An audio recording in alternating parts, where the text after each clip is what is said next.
Si son tan amables de irse sentando, si se quieren acercar un poquito más por aquí, que encima son compañeras mías, no vengan aquí a hacer bulto. Bueno, es la hora, son las 11. Vamos a dar comienzo al segundo taller de este segundo día de nuestro congreso. Es un taller que tiene por título Hacer visible lo invisible y vamos a tener dos ponentes, Alberto Jiménez y a Màrius Soler, y por desgracia Màrius se ha tenido que disculpar porque no ha podido llegar a Zaragoza por unas cuestiones personales. Entonces, bueno, no tenemos ningún problema porque tenemos a Alberto aquí que nos va a hacer la mañana agradable. Un buen aplauso, claro que sí. Bueno, si me pongo a presentar a Alberto, necesitaría 17 folios y probablemente hasta la hora de terminar el taller. Entonces, lo voy a abreviar. Es investigador de Araiz, dirige el Grupo de Oncología Molecular del Instituto de Investigación Sanitaria de Aragón. Hemos conseguido que retorne aquí a la patria chica.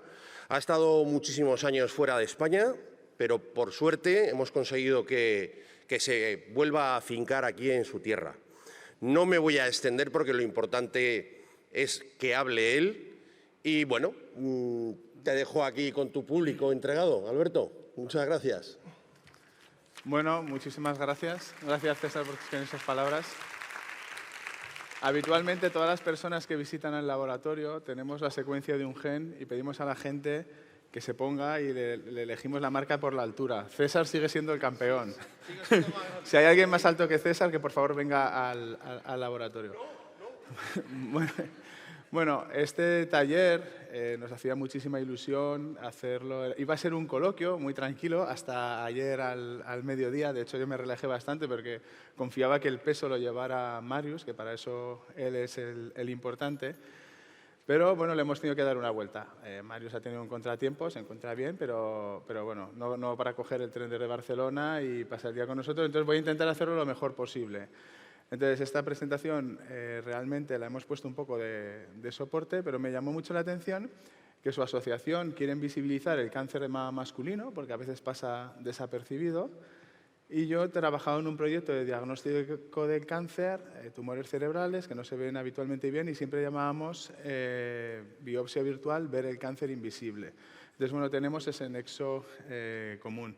Es una fotografía de Màrius para que nos haga una foto guapos y así por lo menos la podemos mandar para darle ánimos. Carlos López Otín, que es el ser humano vivo que más admiro, tiene una máxima que comparto con él plenamente, y es que dice que cualquier persona que venga al laboratorio en busca de salud o de conocimiento es más importante que el más importante de nuestros experimentos. Estos proyectos, estas cosas que voy a contar a partir de ahora, bien derivan de la conversación con pacientes y en este caso en especial de Màrius. No quería dejar de pasar la ocasión para poder transmitir los mensajes que Màrius quería tener y luego haremos una revisión hacia otros proyectos de investigación. El cáncer de mama se conoce desde hace muchísimo tiempo. De hecho, el primer papiro en Egipto que se encontró que hablaba de temas médicos viene a hablar de algo como el cáncer de mama. Y del cáncer de mama nos ha acompañado siempre y hemos ido teniendo unas clasificaciones para... Uy, algo han hecho. Bueno, unas clasificaciones en torno al cáncer de mama basado en la morfología, en la estructura, en la forma. No sé si me hago por ahí. Pero de esa clasificación basada en la estructura, en la forma, hemos pasado a una clasificación molecular basada en las alteraciones genéticas y marcadores que tiene. De esta manera, ahora ya no solo distinguimos un cáncer por la forma que tiene, sino que además podemos decir si es luminal, basal, si tiene expresión de determinados marcadores. Mira, ha vuelto la presentación. También, para los que no lo sepáis, soy cajalista, cajaliano y cajalero, y soy un fanático de Cajal, y hay una campaña muy bonita que está ahora en los institutos y colegios para hablar de auténticos influencers, ¿no? Que son los que cambian la vida de personas o de los que se habla al cabo de más de un siglo. Como decía, mirar al microscopio hoy por hoy ya cada vez empieza a ser más insuficiente. Tenemos que hacer más cosas. Como comentaba al principio, para mí el cáncer de mama masculino siempre ha estado presente porque el compañero de mi amigo Antonio falleció de cáncer de mama masculino. Sin embargo, es un tipo de cáncer que no es muy conocido entre los colegas científicos, por ejemplo. Se le da un papel minoritario porque afecta a un 1 o 2% del global de cáncer de mama, pero no dejamos de hablar de en torno a 700 personas al año en España. Y aunque solo fuera una, también sería importante. Y cierto, la sorpresa, sí, los hombres también podemos tener cáncer de mama. ¿Y por qué? Pues porque, aunque parezca absurdo, también tenemos mamas. Y eso no se dice habitualmente. Tenemos tejido mamario. La mama, de hecho, se desarrolla durante el desarrollo embrionario antes que el sexo, si bien es cierto que la mama del hombre no está del todo desarrollada y solo tiene una estructura que son ductos, pero no los lóbulos. Los lóbulos se pueden desarrollar en respuesta a algunas hormonas. Pero no tenemos conciencia. En los libros del colegio, por ejemplo, se habla de que el hombre tiene pecho, pero que la mujer tiene mamas, y no se indican. Y lo que es más grave, no sale en los libros o los atlas anatómicos muchas veces de los estudiantes de medicina, por ejemplo, pero estas fotografías es reciente. Por lo cual, lo que promueven desde la asociación INVI es hablar del cáncer de mama en varón. No lo he mencionado, pero quería dar muchas gracias a la Asociación de Cáncer de Mama Metastásica por hacer un hueco en su taller para poder hablar de estos temas hoy. Aquí en Aragón llevamos un poco más de ventaja. En la pasada primavera hubo una jornada de humanización que se viene realizando ya desde hace un par de años y se puso el cáncer de mama masculino un poco en el foco para sensibilizar a los profesionales sanitarios y tener un poco más de conciencia todos. Los síntomas, bueno, pues suele haber un bulto, un engrosamiento de la mama, o hay cambios en el pezón, puede haber alguna secreción, algún bulto en la axila y cambios en la piel. Cambios que son conocidos por muchas de vosotras también. ¿Es hereditario? Pues no, pues hay que estar atento. Todavía hay que hacer mucha biología molecular de este tipo de tumores porque no hay muchos registros, pero hay que estar atento al historial familiar y luego, bueno, si hay una relación directa con primer y segundo grado, pues puede haber un mayor riesgo, posiblemente debido a alteraciones genéticas en genes que se encargan de reparar nuestro ADN. Y aquí lo habitual, ¿a qué profesional se debería acudir? Pues el primer caso, como todos nosotros, ¿no? A la atención primaria o al médico de familia o general. Sin embargo, lo que suele ocurrir es que como no somos conscientes de que podemos tener este tipo de cáncer los hombres, habitualmente se suele llegar por otras disciplinas profesionales, pues como la andrología, la dermatología o incluso la cirugía plástica. Y el diagnóstico es similar al que se hace para las mujeres. Lo que pasa es que en este caso, como la mama no está tan desarrollada, habitualmente no se hace mamografía, sino que se suele hacer a través de una ecografía. Y una de las cosas que ocurre y que sorprende es que al no estar concienciados de que los hombres podemos tener cáncer de mama, suele ser un diagnóstico más tardío, con más gravedad, y genera pues, las sensaciones de angustia, dolor, asombro que tenemos todos cuando podemos tener un diagnóstico de cáncer, pero en este caso hay un estigma por estar tan asociado este cáncer a mujer. Y luego hay mucho desconocimiento y desorientación. Marius, por ejemplo, cuenta que muchas veces cuando está en la sala de espera para recibir tratamientos le preguntan por su mujer, bueno, le llaman María, o que a Carlos le dicen dónde está su mujer que no la ven, cuando realmente es él, ¿no? Los tratamientos, hoy por hoy, son los mismos que en la mujer. Hay muchas trabas burocráticas. Desde que se aprueba un fármaco, muchas veces en España llegamos a tardar 600 días en tener la aprobación y poder usarlo. Ese tiempo hay que reducirlo. Se está reduciendo, pero se puede reducir más. No tiene sentido que investiguemos mucho y muy fuerte, que se hagan todos los ensayos clínicos fuerte y que luego tardemos en incorporarlos. Van a llegar nuevos fármacos más novedosos, más dirigidos, basados en el conocimiento. Sin embargo, en el caso del cáncer de... He debido tirar dos de golpe. Uy.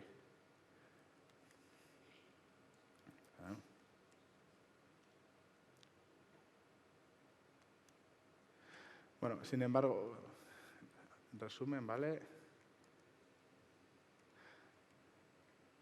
Vale, lo voy a dejar aquí. Sin embargo, una de las cosas que a mí, por ejemplo, me ha llamado la atención y que no conocía es que cuando un fármaco se pasa a los ensayos clínicos, suele emplearse o se da la utilización para emplear en ese rango de pacientes que se ha mirado. Por ejemplo, si miramos un fármaco para una vacuna, por ejemplo, que se puede poner en niños, si tú se la quieres poner a personas mayores, hay que haberla evaluado previamente en personas mayores. No vale porque funcione en niños ponérsela a personas mayores. Pues lo que ocurría hasta hace poco es que, claro, no se incluían a varones en los ensayos clínicos de cáncer de mama, por lo cual muchos medicamentos que a lo mejor sí que podían estar probados, experimentales para mujeres, o como los criterios de los ensayos clínicos no se contemplaban incorporar hombres, estos hombres no tenían acceso a estos tratamientos. Como decía, a raíz de la búsqueda de conocimiento de Marius, y porque hemos coincidido en varios foros médicos y científicos, nos surgió la curiosidad y, como decía Carlos, ya no solo veo que cualquier persona que viene al laboratorio en busca de salud o conocimiento es más importante que el más importante de los experimentos. Yo, como lo veía, es que tenía una responsabilidad social de que si de alguna manera yo podía dar algo de luz o explicar alguna de las cosas a un paciente, tenía que ayudarle. Pero esta frase, para mí, está evolucionando hasta el hecho de que ahora las investigaciones aprendo más de los pacientes y las estamos cambiando en el laboratorio. En el laboratorio de oncología molecular que dirijo teníamos unos resultados muy buenos de una colaboración con Barcelona, con el Vall d'Hebron, en el que había un fármaco que podría funcionar bien, está todavía en ensayos preclínicos en ratones, para un determinado tipo de cáncer de mama metastásico. Y dijimos, bueno, pues Marius, oye, pues vamos a probarlo en cáncer de mama en el varón. Ponme en contacto con alguno de los médicos estos que están más especializados, que le voy a pedir reactivos y cosas para poder lanzarlo. ¿Y cuál fue nuestra sorpresa? Que no existían líneas celulares para poder testar fármacos en el laboratorio. Buscando en Internet no había publicaciones científicas donde verlo y solo encontrábamos algún póster en algún congreso que se había hecho. Lo que estamos haciendo y colaborando con Marius, y a partir de esa jornada de humanización con profesionales del Miguel Servet y sobre todo gracias a la ayuda del Biobanco de Aragón, estamos intentando generar esos modelos. Uno de los modelos consiste en implantar estos tumores en las mamas de ratón o de forma subcutánea en ratones para, después del cabo de un tiempo que ha crecido mucho ese tumor, quitarlo e intentar ver si ha sido capaz de metastatizar. Y si ha metastatizado, aislar las células de las metástasis e ir reintroduciéndola en ratones hasta que hemos generado líneas de tumorales que tienen tropismo, o sea, que solo se dirigen al cerebro, al pulmón, al hueso. Y de esa manera tener herramientas para poder entender qué necesita una célula de cáncer de mama para ir a metastatizar en hueso, qué necesita para ir a pulmón y qué lo hace distinta para poder llegar al cerebro. Teniendo esas herramientas, podemos estudiar, podemos ver y podemos encontrar algunas vulnerabilidades que nos permitan encontrar nuevos biomarcadores para poder identificar qué pacientes, una vez diagnosticados, van a tener más riesgo de tener esas metástasis. O también lo que podemos hacer es buscar posibles tratamientos que de otra manera no estarían disponibles. Y esto es lo que ilustramos en esta simulación, en la que en cada una de las líneas que vemos, donde pone tumor pulmonario, metástasis pulmonar, ósea o cerebral, sería una muestra de un paciente. Y luego cada rayita en horizontal, si está rojo significa que el gen está más encendido o si está verde que el gen está más apagado. Y podemos identificar una serie de genes que están encendidos para hacer metástasis pulmonar, pero no para cerebral o ósea, y de esa manera identificar los mecanismos que hacen que progrese el cáncer. Esto también podría ser útil, por ejemplo, para los estudios de biopsia líquida, que consisten en leer en la sangre de un paciente restos de ADN de un tumor, para ver que nos hable de qué posibilidades tiene o cómo está respondiendo a tratamientos. Y estoy muy contento, y esta era una sorpresa que tenía para Marius, para deciros que por fin tenemos posiblemente los que sean los primeros organoides de cáncer de mama masculino del mundo en Zaragoza.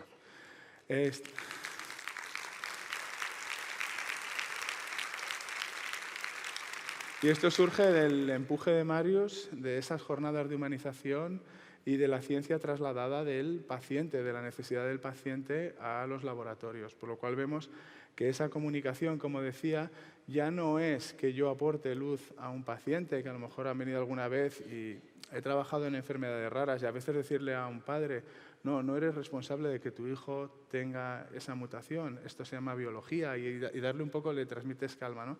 En este caso, como decía, es al revés. Vamos a recibir información del paciente y de hecho queremos incorporarlo en nuestras investigaciones y hemos lanzado ya algunos proyectos. Trabajo en el Instituto de Investigación Sanitaria de Aragón. Yo tengo un contrato del Gobierno de Aragón que me permite ser solo científico y centrarme en investigar y en gestionar a mi equipo. Y el laboratorio lo tenemos en este instituto, que engloba la investigación biomédica que se hace en el salud, en el Servet, en el clínico, y tiene integrado, en cierto modo, al Instituto Aragonés de Ciencias de la Salud y a la Universidad de Zaragoza. Y lo que se pretende en este instituto, que a lo mejor no es lo suficientemente conocido, es que gente como yo, ratas de laboratorio, empecemos a ir a los hospitales para hablar con los médicos, ¿no? Que creemos un entorno en el que además el médico se beneficie de los avances de la investigación y podamos realizar proyectos como este que hemos hablado, ¿no? Tener los organoides para ir creciéndolos, estudiándolos y poder generar en el siguiente paso los ratones. Y además, este instituto lo que permite es alojar infraestructura muy importante de investigación y además de ese modo también atraer talento. Este es el primer laboratorio con el que empecé, ¿no? A muchos de ellos los conocéis, están Eduardo, están Ruth, Rocío, Noelia, Irene, todos somos voluntarios por la ciencia y el laboratorio lo tenemos ubicado en el Centro de Investigación Biomédica de Aragón, en el CIBA. Es ese edificio plateado y verde que la gente no sabe qué es, pero que utiliza para atajar, ¿no? Y bueno, tenemos apoyos de instituciones públicas, pero también de asociaciones de pacientes o de investigación contra el cáncer. Los proyectos principales del laboratorio los hemos llamado biopsia virtual, que consisten en tener parte de la información que se obtiene de una biopsia, pero a través de un escáner, de una fotografía. Y ahora les voy a hacer un examen. La imagen biomédica son fotos que ayudan a los médicos a tomar decisiones. Y en la parte de arriba vemos una radiografía, una foto de rayos X. ¿Ese hueso está roto o no? Abajo, una ecografía, una foto de sonidos, ultrasonidos. ¿Esta señora está embarazada, sí o no? ¿Niño o niña? No lo sé, pero si alguien lo sabe, que me lo diga, ¿no? Bueno, pues hay una técnica que es la más sensible de todas. Es una técnica que nos permite detectar unas moléculas que se llaman positrones, que es la técnica más sensible de todas. Tiene una resolución un poco así asá y se suele combinar con otras técnicas. Esta la llamamos tomografía por emisión de positrones, el famoso PET. Hay otras variantes que se llaman SPECT y muchas otras cosas. Es la más sensible de todas, pero hoy en día detectamos muy poquitas cosas con el PET. Más del 80 y muchos, 90% o 95% de los estudios que se hacen es mirar un azúcar radioactivo que se llama FDG. Como las células tumorales captan, acumulan un poco más de este azúcar radioactivo, podemos detectar tumores, pero también pequeñas metástasis y hoy en día 1/3 de los pacientes que se someten a un escáner PET cambian de tratamiento. Una cosa buena que tiene es que es cuantificable. ¿Eso qué significa? Que yo lo miro y me da un número. Y si ese número crece, sabemos lo que está pasando, y si ese número decrece, también sabemos lo que está pasando. Estas tomografías por emisiones de positrones, no he querido poner ninguna foto de un caso real, pero en este caso es después de un tratamiento que está funcionando, aún así vemos que en el cerebro, que es lo que está en la cabeza, y en la vejiga y los uretes, que es lo que vemos que es más negro, pues esas fotos no salen muy bien, salen borrosas porque hay mucha señal. Lo que nosotros proponemos es, y esto lo aprendí de la interacción con médicos, es hacer nuevos contrastes.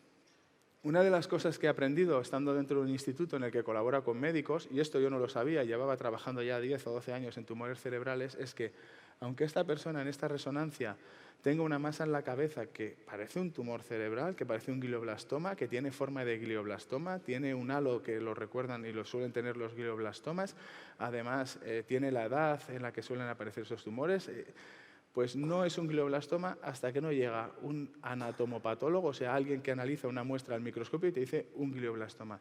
¿Y eso qué importancia tiene? Pues yo que estudio en el laboratorio, pues yo por ejemplo pensaba, los glioblastomas se tratan con un agente alquilante que se llama timozolamida, radioterapia concomitante, cirugía, bla, bla, bla.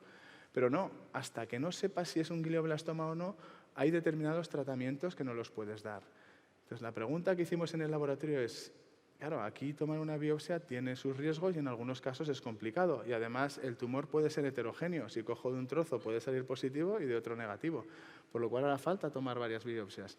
Y si pudiéramos tener parte de la información de una biopsia, pero a través de pruebas de imagen, de un escáner. Entonces, lo que habitualmente se hace en una biopsia es coger un trocito, mirarlo al microscopio y en el cuadrante de arriba a la izquierda pues se tiñe con tintas y se dice, ah, mira, pues tiene muchos núcleos, tiene esta forma, podría ser esto, además veo los vasos sanguíneos tal. Y lo que vemos el otro, KI67, GFAP, OLIG2, son marcadores, por decirlo de alguna manera. KI67 es cuánto se dividen las células. Y lo que se hace es, se utiliza un anticuerpo, que lo podemos ver en color marrón, en un corte de microscopio, para ver cuánto proliferan las células. Si el tumor, este tumor cerebral, es GFAP, es que no me sale en español, GFAP, el que vemos marrón abajo a la izquierda, pues es un tipo astrocítico, y si es OLIG2, es oligodendrocítico. Y eso tiene implicaciones para diagnóstico, tratamiento, pronóstico, etc. Nosotros lo que dijimos es, bueno, ¿y si cambiamos esto que debe ver de color marrón en un corte al microscopio y le ponemos radiactividad de esta? Podríamos con un escáner verlo. Y esto es lo que vemos en azul y verde, es un modelo, y vemos, lo que vemos en blanco son los huesos, es la cabeza de un ratón que tiene un tumor cerebral que hemos sido capaces de diagnosticar, nos hemos puesto nosotros al ratón, pero bueno, somos capaces de diagnosticarlo con esta técnica. Claro, imaginaros, la zona verde es la que tiene más señal, la zona azul la que tiene menos. Si cojo una zona azul en una biopsia, pensaría que tiene un marcador bajito. Si lo cojo en la zona verde, pensaría que es más alto. Esta técnica lo que nos permite es ver todo el tumor en su contexto, nos habla de su anatomía, pero también de su biología. En este caso es un marcador que nos dice que es de grado alto y que además hay un tratamiento que funciona o que no funciona. Estos contrastes los hacemos con anticuerpos. Nosotros conocemos ya del COVID, hemos hecho todos un máster en que cuando nos ponían la vacuna del COVID, lo que nuestro cuerpo aprendía era hacer anticuerpos contra la proteína S del COVID. Nosotros podemos inmunizar ratones, conejos, no les pasa nada, luego tienes que coger muestras de sangre y aislar anticuerpos y modificarlos en el laboratorio. Y nosotros hemos ido un paso más allá. Lo hemos hecho con dromedarios, a los dromedarios no les pasa nada. Inmunizamos dromedarios con células tumorales humanas, el dromedario las destruye porque son muy diferentes, porque no son de dromedario, y genera unos anticuerpos que son especiales, detalles bioquímicos, pero que son más pequeñitos, que pueden pasar las membranas que tenemos en el cerebro y que se eliminan muy rápido. La inmunoterapia, por ejemplo, también se basa muchas veces en anticuerpos y cuando inyectas un anticuerpo dura muchos días, incluso semanas en sangre. Eso no nos vale para hacer una foto. Sin embargo, si es muy pequeñito y se elimina rápido, nos permitiría hacer la foto. Otra cosa clave que ha sido estar en el Instituto de Investigación Sanitaria es poder interaccionar con los médicos. Estamos en muchas reuniones con ellos, les vamos contando los resultados y además a través del Biobanco de Aragón somos capaces de obtener muestras en las que nuestros descubrimientos los hacemos, impactamos en muestras de pacientes. Y eso es muy emocionante, ¿no? No utilizas una línea tumoral derivada, no. Son muestras que a lo mejor tienes el sueño de investigador de, bueno, si encuentro algo, a lo mejor ayuda a alguien que está en nuestro hospital. El experimento es muy sencillo. Cogemos unos ratones especiales que son bastante feillos, pero es porque tienen un gen que hace que no tengan unas células del sistema inmunitario y podamos crecer muestras de tumores de pacientes en él. Podemos poner debajo de la piel el tumor de un paciente que tiene el biomarcador que queremos estudiar y en el otro lado, que lo vemos en rojo, un tumor que no tiene el biomarcador, que no tiene la diana. El contraste, si yo lo inyecto, lo he generado con el anticuerpo modificado con los positrones o con radioactividad, si el anticuerpo se lo inyecta al ratón, debería reconocer el tumor que hemos puesto en el lado que hemos puesto el círculo verde, pero no en el lado rojo. Además, como el contraste se elimina por los riñones, tendríamos que ver los riñones y la vejiga. Y esto es un poco lo que estamos viendo en el laboratorio. Hemos sido capaces de, en diferentes tumores, también incluido cáncer de mama, osteosarcoma, cáncer de cabeza y cuello, cáncer de páncreas, glioblastoma. Hemos identificado una serie de biomarcadores y lo que estamos haciendo en el laboratorio son estos contrastes. Hemos encontrado para uno de los biomarcadores un contraste que funciona muy, muy bien. Entonces, aquí es lo que estamos viendo. El tumor que estaba a la derecha, lo podemos ver con la flecha, es esa bola de color azul. Sin embargo, a la izquierda no estamos viendo el tumor. Y además vemos cómo se eliminan esas bolas rojas, que son los riñones y la vejiga. Entonces, ahora que tenemos estos contrastes, somos más ambiciosos. No queremos simplemente ver, sino ya que el contraste es muy específico y llega hasta allí, lo que queremos es intentar tratar. Poner a ese contraste algún tipo de medicamento que sea muy tóxico para el cuerpo en general, pero que si conseguimos acumularlo allí, pues pueda ser efectivo y que pueda dar tratamiento. También otra cosa que estamos haciendo es poner a ese contraste fluorescencia que la podemos ver en el infrarrojo cercano, una luz. Nos ponemos un filtro o unas gafas, iluminamos con una lámpara y lo que queremos hacer es un concepto que se llama cirugía guiada por fluorescencia.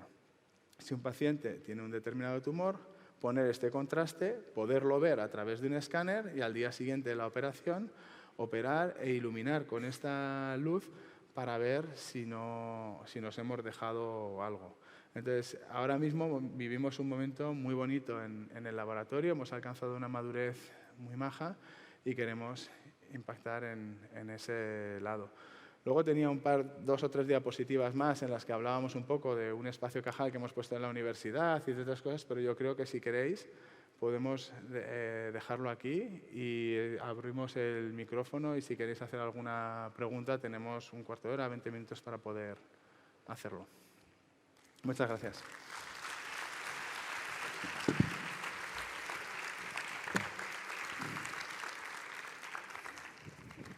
¿Aquí quiere que le lleve?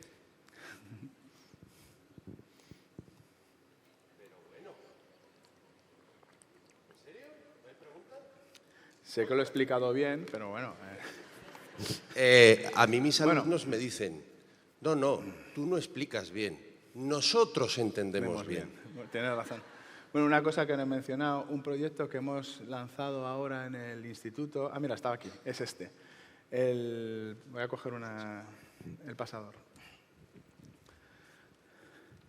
Estamos convencidos de que el rol del paciente en la investigación ya no es tanto como se dice el centro de todo, sino que tiene que estar al lado también de los investigadores. Y lo que estamos promocionando es una figura que se llama en otros países el paciente prescriptor o el paciente informado.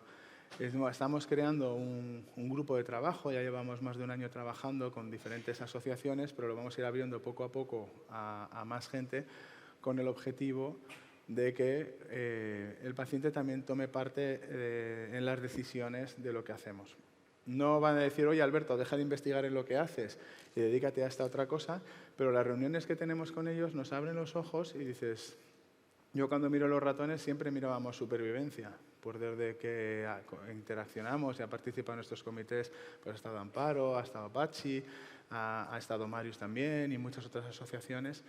Pues lo que nos hemos dado cuenta es que, claro, en los ratones habitualmente solo mirábamos supervivencia. Pues bueno, ahora estamos incorporando unos test que se suelen hacer en estudios de neurociencia para ver cuál sería el equivalente a su calidad de vida, si se mueven bien, si tienen la capacidad neurológica bien y muchas otras cosas, ¿no? Entonces, bueno, si alguno quiere, hay un libro que podemos leer todo el mundo, que es Reglas y consejos sobre la investigación científica, que esto se lo regalo a toda la gente que empieza la tesis y es un libro que deberíamos leer todo el mundo en secundaria. Os recomiendo leer los libros de Carlos López Otín. Igual, Egoístas, Inmortales y Viajeras, que es el libro que habla de cáncer, es más complicado, pero este es muy asequible, ¿no?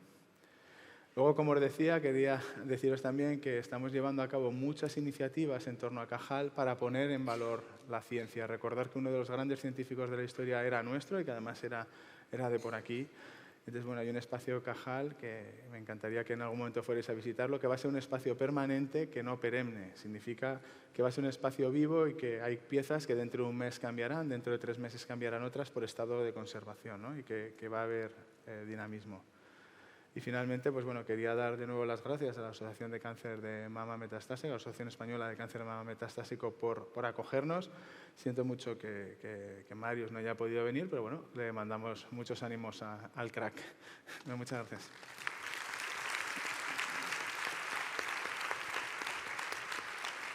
Y bueno, ¿alguna pregunta por ahí, César? Sí, aquí tenemos. Hombre, el doctor Uer. Bueno, fenomenal, enhorabuena, maravilloso. Tú te has explicado muy bien, Alberto, pero yo no te he entendido miaja. Vaya. A ver si sé expresar un poco lo que yo he entendido y tú lo corriges. He querido entender que para los que tenemos cáncer, lo normal para saber si hay un cáncer en nuestras células, se saca un trozo de nuestro cuerpo, ¿no? Y se analiza en un laboratorio, entonces se determina si tiene o no cáncer, correcto. ¿Eso vosotros lo queréis sustituir por una imagen? Lo queremos complementar con una imagen. Y cómo, o sea, yo creo que después de interaccionar mucho con médicos, al final no va a ser todo blanco o negro. Las biopsias siempre van a ser necesarias, pero esto podría ser un complemento. ¿Y cómo puede ser un complemento? Imagínate que te quieren... No se va a hacer así, ¿vale? Pero es un ejemplo que la gente puede entender. Cáncer de mama, HER2 positivo. Eso se utiliza un tratamiento que se llama trastuzumab. Imagínate que pudiéramos hacer un contraste de estos que se pegue al tumor de mama solo si es HER2 positivo. Pues una vez tuvieras en el escáner que es HER2 positivo, pues le das trastuzumab. Imagina un paciente que tiene muchas metástasis y como tiene muchas, en algunos casos tipos de cáncer, pues no se pueden biopsiar todas las metástasis. Pero bueno, podríamos dar este contraste y decir, bueno, pues como da señal bastantes metástasis, pues vamos a dar este tratamiento, que de la otra manera a lo mejor pues se daría otra terapia diferente. Si se quiere dar una inmunoterapia muy concreta, pues a lo mejor este tipo de contraste te dice, mira, pues sí que tiene la diana donde tiene que ir el fármaco, entonces vamos a dárselo. A lo mejor en otros estudios lo que ocurriría es que se le daría porque tiene ese tipo de tumor según las clasificaciones, pero al no tener la diana lo que tendría son los efectos secundarios, pero no esto. Luego habrá habrá casos, por ejemplo, en algunos tumores cerebrales, pues es lo que conozco más, que claro, a lo mejor la persona tiene un tumor muy avanzado, tomar una biopsia es complicado, difícil. A lo mejor en estos casos este contraste sí que puede ayudar a informar. Y bueno, estos se irán incorporando. No somos el único laboratorio en el mundo que lo hace. Estamos cientos de laboratorios intentando hacer este tipo de cosas. Esto va a ir avanzando mucho y yo no creo que vaya a reemplazar totalmente, pero será un complemento. Igual que la biopsia líquida, que es analizar el ADN del tumor en la sangre, también será un complemento. Pero ese sí que, por ejemplo, sí que veo que sustituirá muchos screenings cuando tenga la suficiente sensibilidad y sea lo suficientemente fácil de implantarlo en el sistema sanitario. Es que a mí se me ocurre lo primero, yo creo que en nombre de todos los pacientes que estamos aquí, daros las gracias lo primero, daros la enhorabuena y bueno, los que hemos tenido que sufrir, y me imagino que seguiremos sufriendo biopsias, si un día se acabasen las biopsias, creo que para todos nosotros y nosotras sería algo maravilloso. Y una última cosa es también agradeceros a los grupos científicos, a los grupos de investigación que lo estáis haciendo, que contéis con nosotros, con las asociaciones de pacientes, para precisamente que para nosotros quizá lo importante no sea tanto vivir más, sino vivir mejor. Y por tanto la calidad de vida y los efectos colaterales de la quimioterapia, de la radioterapia, son importantes también para esa investigación. Yo pediría para todos, de parte de todos nosotros, para ti y para todos tus compañeros, un fuerte aplauso. Gracias. Muchas gracias.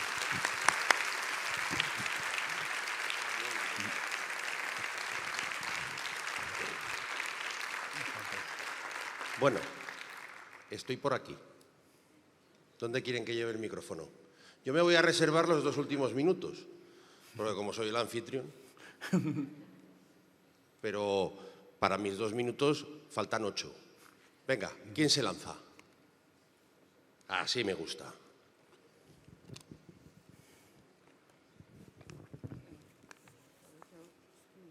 Buenos días. Buenos días. Primero, muchas gracias por tu exposición y enhorabuena. Mi pregunta es, pregunta y aportación, ¿no? Que una persona que ha sufrido un cáncer de mama, ¿no? Le hacéis una biopsia y después un estudio, ¿no? Genético y todo esto, porque me imagino que también lo lleváis, ¿no? Los investigadores, ¿no? Se detecta que esta persona tiene un cáncer genético, ¿no? Pero resulta que, pues, en su familia realmente nunca se ha llegado a detectar que alguien ha tenido un cáncer de mama, ovario, lo que sea, ¿no? Pasando años y años, se sigue investigando y realmente es la única persona que tiene un cáncer de mama en esta familia. ¿Y cómo se puede proceder a esto para realmente, porque claro, nosotros somos un poco, nos adaptamos a los resultados, ¿no? Que nos dan los médicos, los especialistas y todo esto, y alguien que se niega, como que no es un cáncer genético, no tengo genético, ¿no? Porque mi madre está bien, mis tías, mis hermanas, todos estamos bien. ¿Y cómo se puede detectar esto sin la presencia incluso de estas familias? Porque yo llevo muchos años pensándomelo esto, ¿cómo que tienes un cáncer genético? Es en la sangre, ya sé que se ve el gen, ¿no? Pero Perfecto. en algún momento dado este gen ha aparecido no. Mira, he entendido tu pregunta, muchas gracias por ella y creo que es muy importante. Vamos a hacer un curso de biología molecular y oncología molecular acelerado en 3 minutos. Estamos hechos de células, o sea, si nos miramos al microscopio y hacemos zoom, vemos que tenemos unos ladrillos que llamamos células. Y lo que ocurre, y bueno, pues tenemos células de la piel, tenemos células en los ojos, tenemos células en el pelo, tenemos células en el hígado, en la mama, estamos todos hechos de células. Un cáncer, en esencia, son células que crecen mucho. Unas células que crecen mucho puede ser una verruga, pero hay unos tipos de verruga que crecen de otra manera y tal, que llamamos tumores. El cáncer, en esencia, es una enfermedad de nuestros genes. ¿Qué son nuestros genes? En nuestras células, cada célula dentro tiene la información que está en el ADN para convertirse en más células. Si yo me hago un corte, una herida, las células que tienen que dividirse se dividen y dejan de dividirse cuando ya está bien. ¿De acuerdo? Para hacer eso, encienden y apagan genes que hacen unas proteínas que hacen que podamos reparar eso. ¿Qué ocurre en el cáncer? Que algunos genes que son importantes para que las células se dividan, se estropean. ¿Qué tipos de genes son? Si lo vemos como un coche, los aceleradores, o sea, los que hacen que se divida mucho, los frenos, que si se rompe un freno, el coche sigue corriendo, ¿no? Y luego hay un tercer tipo de genes que yo lo llamo los mecánicos. Nuestras células, cuando tienen que copiar el ADN, tienen que copiar 3.000 millones de letras químicas. Eso, traducido a Quijotes, sale unos 1.500. Si yo tuviera que copiar el Quijote a mano, 1.500 veces cometería errores. Tenemos unos mecanismos que ayudan a repararlo. Si esos mecanismos se estropean, se van acumulando mutaciones.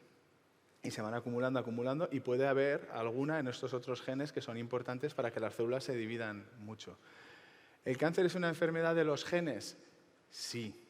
Cuanto más vivimos, más tienen que copiarse, más errores tienen. Cuando interaccionamos con el ambiente, cuando pues, el sol estropea un poco el ADN de la piel, el tabaco, hábitos, el mero hecho de estar vivos, porque que se alteren los genes también es bueno en las células que utilizamos para tener descendencia, para que tengamos variabilidad y nos adaptemos, ¿no? Pero me estoy yendo por las nubes. Entonces, ¿el cáncer es una enfermedad de los genes? Sí, los genes se estropean. Igual que la diabetes es una enfermedad del metabolismo y se altera el metabolismo del azúcar. ¿Es hereditario? Solo en unos pocos casos. Si tú tienes un gen de reparación del ADN, el que tiene que corregirlo, una goma de borrar errores, pero está estropeada, puedes acumular más errores. ¿Significa que vayas a tener un cáncer por tener ese gen estropeado? No, pero tienes más probabilidades. Y eso es lo que le pasó, por ejemplo, a Angelina Jolie.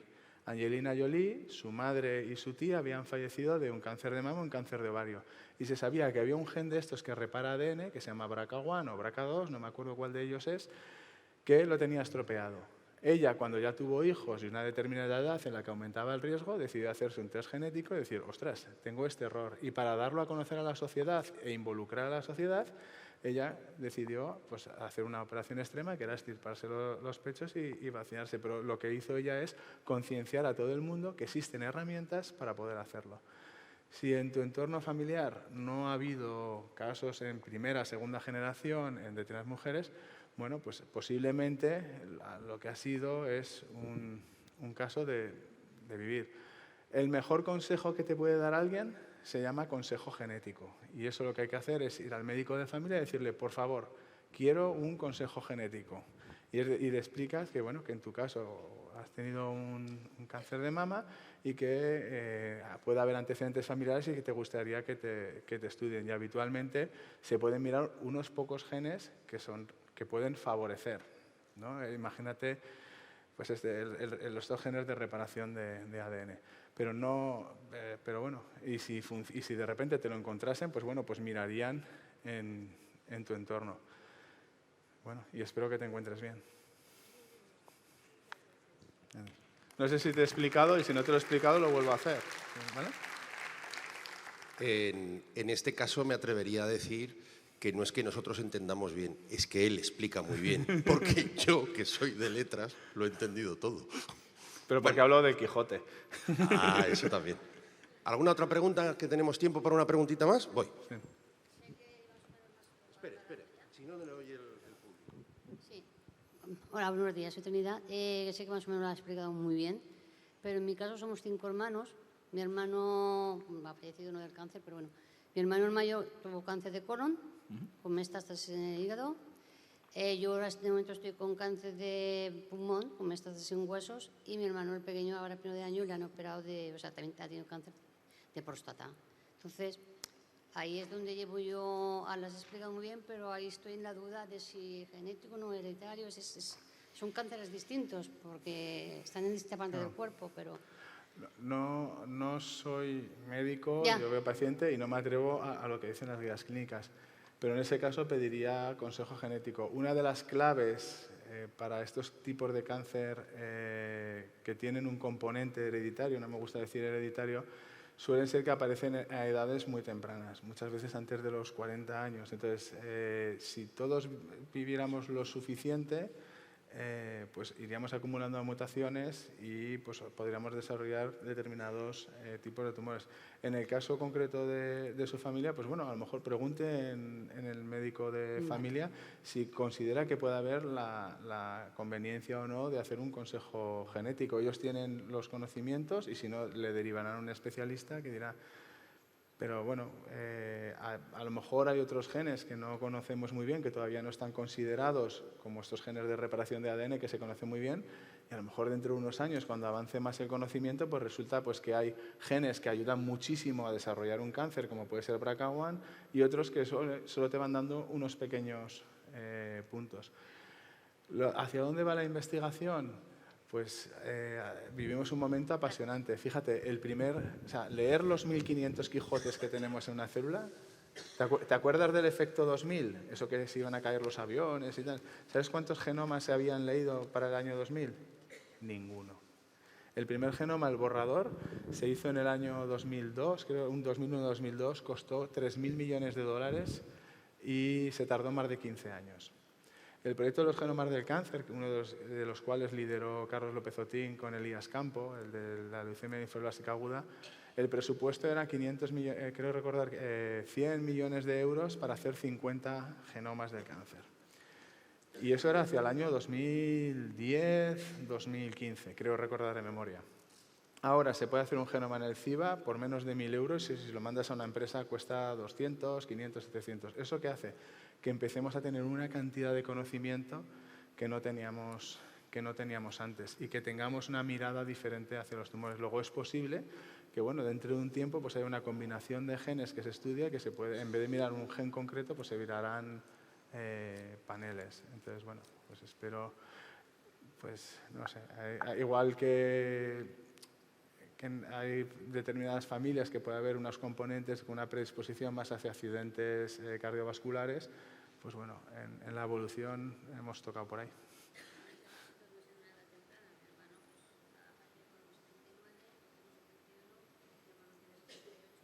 Sí.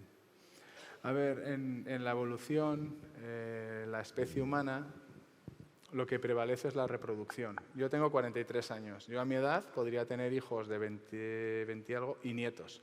Como individuo, para la especie humana yo sobro, porque tendría hijos y nietos.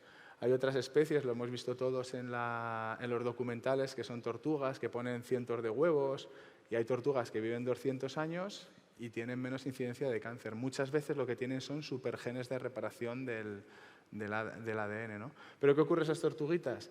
Que muy poquitas llegan a la playa. En esas especies ha prevalecido la longevidad sobre la reproducción. Entonces, lo que solemos ver es que hay una incidencia de cáncer que aumenta exponencialmente, salvo el cáncer de piel y algunos cánceres infantiles, que esos son anteriores. Solemos ver un aumento de la incidencia del cáncer a partir de los 60 años, más o menos, que es cuando los mecanismos de reparación del ADN que tenemos nosotros empiezan a fallar. Porque la evolución estábamos programados para vivir no más de 50 años. Pero bueno, lo que hay que llevar es un buen control, intentar ir hacia... Entonces, cuando tengamos este conocimiento derivado de todos esos genomas, de la biopsia líquida y todo, lo que conseguiremos es saberlo antes, detectarlos antes, pero aún así, al final, las abuelas lo dicen siempre, más vale prevenir que curar. Y cuando tengamos el conocimiento que se está empezando a desarrollar, pues iremos hacia unas actividades más en pro de la salud, ¿no? Y lo que vale para cardiovascular, de deporte, comer bien y tal, pues ayuda en el resto de enfermedades. No, gracias a ti por la pregunta. Bueno, estamos ya fuera de Te quedan tiempo. los 2 minutos que has dicho tú. No, que se va más... lo encienden más tarde. Ah, vale, ¿no? vale. Ya estamos fuera de tiempo, entonces no voy a hacer los 2 minutos, pero sí me voy a permitir el lujo de 1 minuto. Venga. Me acuerdo hace unos años, en la primera exposición que se hizo en el Paraninfo, sobre nuestro gran Ramón y Cajal, que era para Navidades. Sí. Y se acercan las Navidades. Y este caballero nos hizo una explicación de un árbol de Navidad que hay en la puerta de Paraninfo. ¿Lo conocen ustedes, los de Zaragoza? ¿Sí? Bueno, yo desde entonces miré con otros ojos ese árbol, que en un principio me parecía muy feo, pero con la explicación... No, es precioso. Tiene neuronas, tiene... Pero trocitos. gracias a la explicación que tú nos diste, y aprovechando que viene la Navidad y lo van a encender, medio minuto, ¿nos lo explicas? Sí, pues mira, en el año 2000... Bueno, Santiago Ramón y Cajal, el 30 de septiembre de 1869, manda una instancia a la Universidad de Zaragoza solicitando ser alumno del curso preparatorio de medicina. Y vino a Zaragoza. Entonces, en 2019, con motivo del sesquicentenario del comienzo de los estudios de Cajal, se hizo una gran exposición. ¿Y cuál fue mi sorpresa cuando era toda esta polémica de las luces, que si se gastaba mucho dinero o no? Hubo un árbol de estos de Navidad preciosos que hace Sergio Sebastián, creo que se llama, sí, Sergio Sebastián se llama, que se inspiró en dibujos de Cajal. Y me encanta. Entonces, justo queda en el Paraninfo. Luego hubo un movimiento, aunque la gente cree que fui yo, os prometo que no, yo asesoré, pero no fui yo.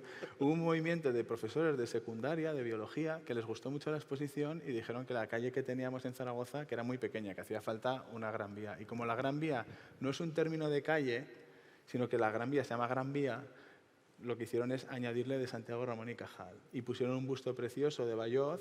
Un busto que está a la entrada de la Gran Vía. No sé si lo han visto todos ustedes. Como conocéis a Juanan, tengo un pique entre Ángel, un fotógrafo del periódico, y Juanan, en que tienen que hacer la foto del perfil con el árbol de Navidad. O sea que, a ver quién gana. Pues le pediré a Juanan una copia de esa foto. Bueno, muchísimas gracias, Alberto. No tenemos tiempo para más porque la gente, no sé si algunos se quedan ustedes para nuestro siguiente taller o tienen que desplazarse a otras de las salas de este palacio. Muchísimas gracias, como paciente que soy, muchísimas gracias por toda la investigación que hacéis desde aquí, desde nuestra tierra, desde Aragón. Muchísimas gracias, doctor. Gracias. Muchas gracias.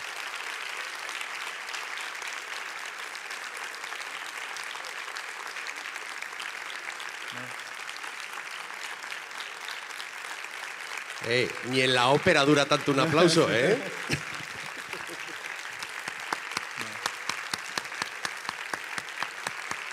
Muchas gracias y muchas gracias por apoyar la investigación, ¿no? Y por dar hueco en estos foros también a los científicos, que verdaderamente nosotros venimos aquí a aprender. Yo aprendo mucho en este congreso. Además me gusta mucho porque tiene un buen rollo increíble.